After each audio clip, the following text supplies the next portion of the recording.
Assalamualaikum warahmatullahi wabarakatuh. Perkenalkan saya Dina Rahayu Eliza Prisma dengan NIM 19136127 dari Prodi Geografi dan Kependidikan Universitas Negeri Padang. Nah, kali ini saya akan menjelaskan tentang model spasial mitigasi bencana longsor Kecamatan Tanjung Raya, Kabupaten Agam dengan dosen mata kuliah Bapak Dr. Dedi Hermon MP pada sesi kuliah hari Kamis jam 8.40.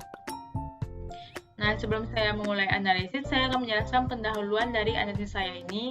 Yang pertama yaitu tentang bencana. Bencana itu sendiri merupakan suatu peristiwa yang mengancam dan mengganggu kehidupan dan penghidupan masyarakat disebabkan baik faktor alam, faktor non-alam maupun faktor manusia, sehingga mengakibatkan tumbuhnya korban jiwa manusia, kerusakan lingkungan, kerugian harta benda, dan dampak psikologis.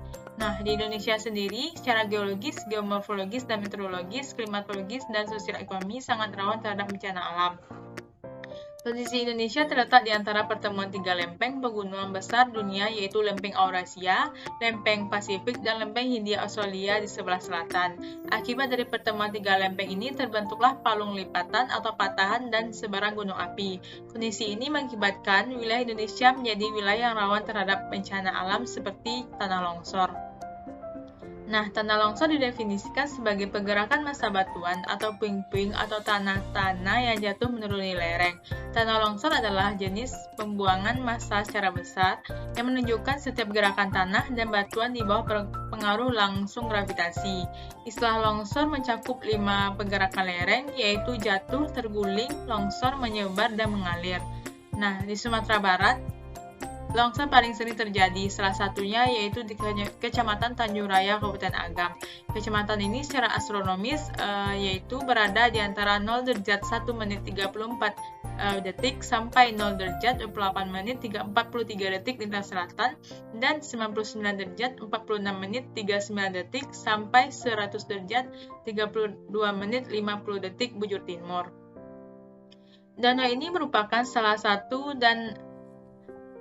danau vulkanik yang terbentuk akibat aktivitas gunung api ribuan tahun silam, yaitu Gunung Api Sitinjau. Aktivitas tersebut menghasilkan sebuah kaldera, dan kaldera ini terisi air sehingga membentuk Danau Maninjau. Danau ini dikelilingi oleh tebing yang sangat curam dan menyebabkan kawasan ini rawan longsor. Nah, oleh karena itu, perlulah adanya model spasial mitigasi bencana longsor di daerah ini. Selanjutnya, metode analisis. Nah, metode analisis yang saya gunakan yaitu dengan menyusun berbagai macam level seperti kemiringan lereng, curah hujan, jenis batuan, pengguna lahan, dan jenis tanah. Yang kemudian 5 parameter tersebut digabung dan memberikan bobot masing-masing parameter dengan overlay menggunakan software ArcGIS seperti titik 8. Nah, untuk bobotnya, apabila diubah ke desimal, menurut Pusat Tanah atau Pusat Penelitian Tanah dan Agrolimat, faktor curah hujan itu bobotnya 0,3, faktor jenis batuan 0,2, faktor kemiringan lereng 0,2, faktor pengguna lahan 0,2, dan faktor jenis tanah itu 0,1. Dan diklasifikasikan menjadi 5 kelas, yaitu apabila total skornya kurang dari 1,7, maka diklasifikasikan menjadi tidak rawan. Selanjutnya, apabila skornya 1,7 sampai 2,5 diklasifikasikan menjadi agak rawan. Selanjutnya, total skornya 2,6 sampai 3,4 diklasifikasikan cukup rawan. Total skor 3,5 sampai 4,3 diklasifikasikan rawan, dan total skor apabila besar dari 4,3 diklasifikasikan sangat rawan. Nah, untuk kemiringan lereng ini merupakan salah satu faktor yang dapat memicu longsor. Yaitu semakin tinggi tingkat kemiringan lereng, maka potensi terjadinya longsor juga akan semakin besar. Nah, klasifikasi kemiringan lereng bisa dilihat di tabel ini. Ini saya ambil dari Pustitlana, itu Pusat Penelitian Tanah dan Agrolimat. Dengan 5 klasifikasi lereng, yaitu besar dari 45% dengan skor 5, 30-45% dengan skor 4, 15-30% dengan skor 3, dan 8-15% dengan skor 2, dan kecil dari 8 yaitu dengan skor 1, di mana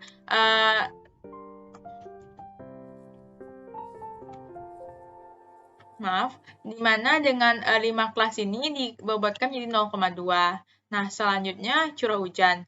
Curah hujan ini, ancaman tanah longsor biasa terjadi karena meningkatnya intensitas curah hujan.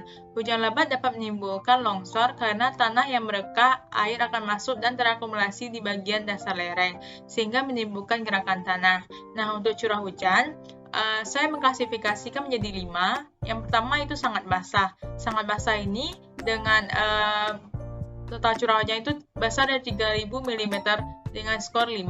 Selanjutnya basah dengan curah hujannya 2501 sampai 3000 dengan skor 4. Selanjutnya sedang dengan curah hujannya 2001 sampai 2500 mm dengan skor 3, dan curah hujan kering dengan skornya 1501 sampai 2000 dengan skor 2. Selanjutnya sangat kering kecil dari 1500 dengan skor 1. Nah, selanjutnya parameter jenis tanah. Parameter jenis tanah ini diklasifikasikan menjadi 5 jenis tanah. Pertama itu regosol. Regosol ini dengan skor 5, andosol pesolik dengan skor 4, latosol coklat dengan skor 3, asosiasi latosol coklat dengan skor 2, dan aluvial dengan skor 1. Selanjutnya pengguna lahan. Pengguna lahan ini yaitu setiap bentuk intervensi manusia terhadap lahan dalam rangka memenuhi kebutuhan hidupnya, baik material maupun spiritual. Pengguna lahan merupakan hasil interaksi antara aktivitas manusia dengan lingkungan alami. Tanaman yang menutupi lereng bisa mempunyai efek penstabilan yang negatif maupun positif. Nah, untuk pengguna lahan diklasifikasikan menjadi 5. Pertama itu tegalan atau sawah dengan skor 5. Kedua itu semak belukar dengan skor 4. Ketiga itu hutan dan perkotaan dengan skor 3. Keempat kota pemukiman dengan skor 2. Dan terakhir tambak, waduk, perairan dengan skor 1. Lanjut parameter batuan. Nah, struktur geologi yang mempengaruhi terjadinya tanah longsor adalah kontak batuan dasar dengan melapukan batuan, retakan atau rekahan pelapisan batuan, dan patahan. Proses pelapukan batuan yang sangat intensif banyak dijumpai di negara-negara yang memiliki iklim tropis seperti Indonesia. Batuan yang banyak mengalami pelapukan akan menyebabkan berkurangnya perkuatan batuan yang pada akhirnya membentuk lapisan batuan lemah dan tanah residu yang tebal. Zona patahan merupakan zona lemah yang mengakibatkan kekuatan batuan berkurang sehingga menimbulkan banyak retakan yang memudahkan air meresap.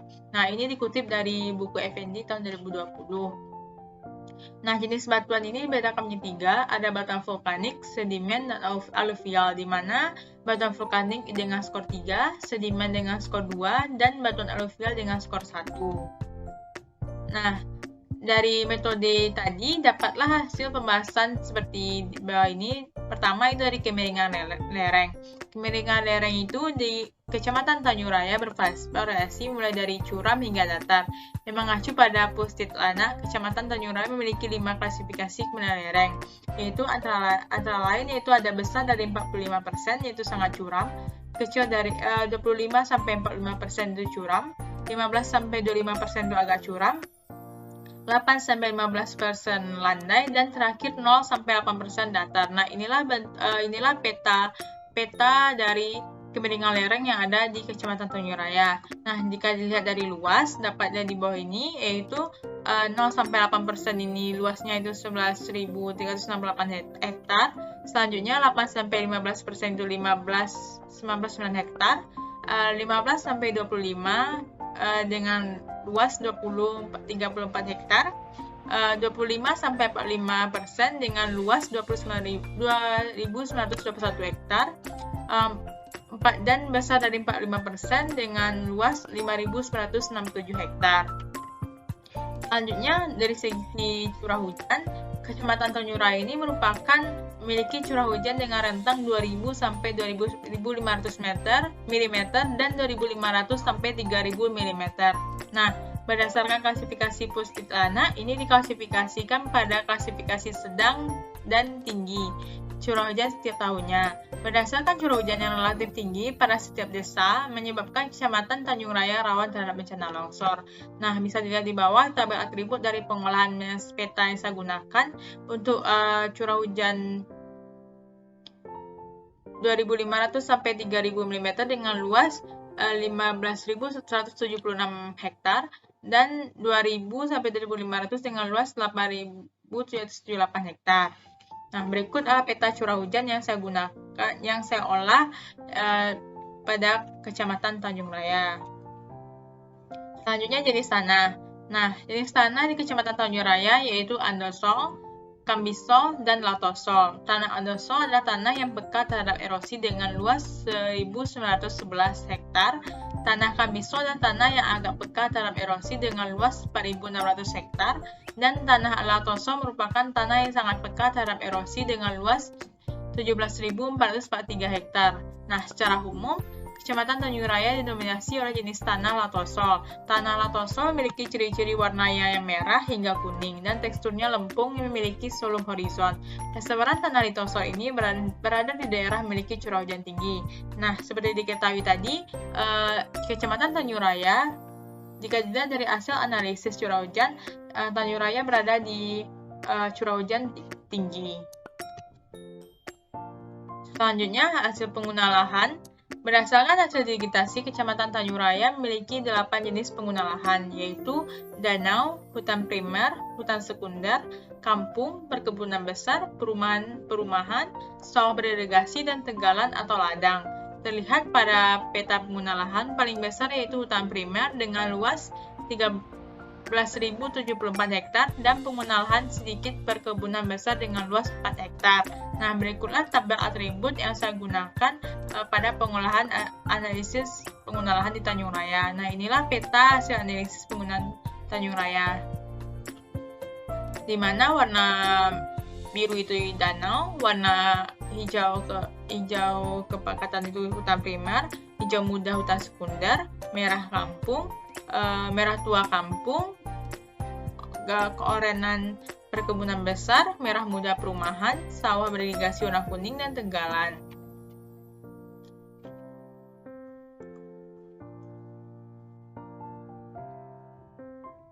Nah, selanjutnya yaitu jenis batuan yang ada di Kecamatan Tanjung Raya. Nah, setelah dianalisis, di Kecamatan Tanjung Raya memiliki 3 jenis batuan. Yang pertama ada alluvium, andesit, dan tubuh air. Tubuh air di sini merupakan danau meninjau yang ada di Kecamatan Tanjung Raya tersebut. Nah, jika dilihat, luas dari batuan alluvium yaitu 2.045 hektar, dengan batuan andesit dengan luas 12.145 hektar. Selanjutnya, hasil analisis sebaran spasial kerawanan longsor. Nah, setelah saya analisis 5 parameter tadi, dengan cara menggabungkan 5 parameter tadi, ada lereng, curah hujan, tanah, pengguna lahan, dan batuan, di intersect atau di overlay menggunakan software ArcGIS seperti T8, maka didapatlah 3 klasifikasi kerawanan longsor yang ada di Kecamatan Tanjung Raya. Yang pertama ada klasifikasi agak rawan jika dilihat di peta warna kuning, klasifikasi cukup rawan jika dilihat di peta warna hijau, dan klasifikasi rawan dengan jika dilihat di peta itu warna merah. Nah, jika dilihat di tabel atribut, yang daerah memiliki kerawanan klasifikasi rawan itu ada Bayu, Duku Koto, Koto Gadang, Koto Kacia, Koto Malintang, Maninjau, dan daerah memiliki cukup rawan itu seperti Peninjauan dan Tanjung Sangi. Selanjutnya yaitu daerah yang agak rawan yaitu Danau Meninjau. Nah, berdasarkan hasil peta tadi, jika dilihat dari sebaran spasial kerawanan longsor, jika dikaitkan dengan zona longsor menurut Zuidam dan Conkelado tahun 1979 berada pada zona 3 dan 4. Zona 3 ini tingkat bahaya longsor tinggi dengan peluang terjadinya 1-2 kali dalam 5 tahun. Kemudian zona 4 yaitu tingkat bahaya longsor sangat tinggi dengan peluang longsor lebih dari 2 kali dalam 5 tahun. Nah, berdasarkan karakteristik lahan, daerah longsor memiliki tingkat kerawanan agak rawan, memiliki karakteristik lahan agak stabil. Selanjutnya, daerah memiliki tingkat kerawanan cukup rawan, memiliki karakteristik lahan tidak stabil, dan daerah memiliki klasifikasi rawan, memiliki karakteristik lahan yang sangat tidak stabil. Nah, selanjutnya mitigasi bencana. Nah, mitigasi itu merupakan serangkaian upaya untuk mengurangi risiko bencana, baik melalui pembangunan fisik maupun penyadaran dan peningkatan kemampuan masyarakat dalam menghadapi ancaman bahaya. Nah, mitigasi bencana itu di sini dibedakan menjadi dua. Ya, pertama ada mitigasi bencana secara aktif, dan yang kedua ada mitigasi bencana secara pasif. Nah, mitigasi bencana secara aktif ini pertama bisa dilakukan dengan peringatan dini.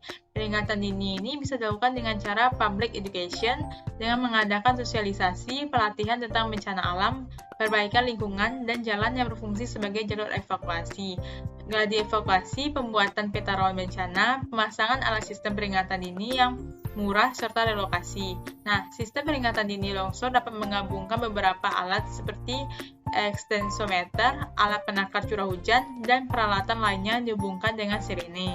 Nah, tujuan dari dipasangnya alat deteksi longsor ini adalah untuk memantau adanya pergerakan tanah hingga batas kondisi kritis sirene berbunyi.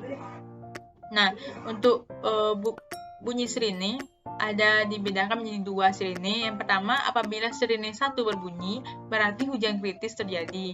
Kondisi hujan ditentukan berdasarkan angka curah hujan yang telah ditetapkan pada alat 80 mm per jam. Selanjutnya, sirene 1 dibuat untuk mengkondisikan warga untuk siaga atau siap evakuasi. Nah, apabila sirene 1 berbunyi, artinya warga siap-siap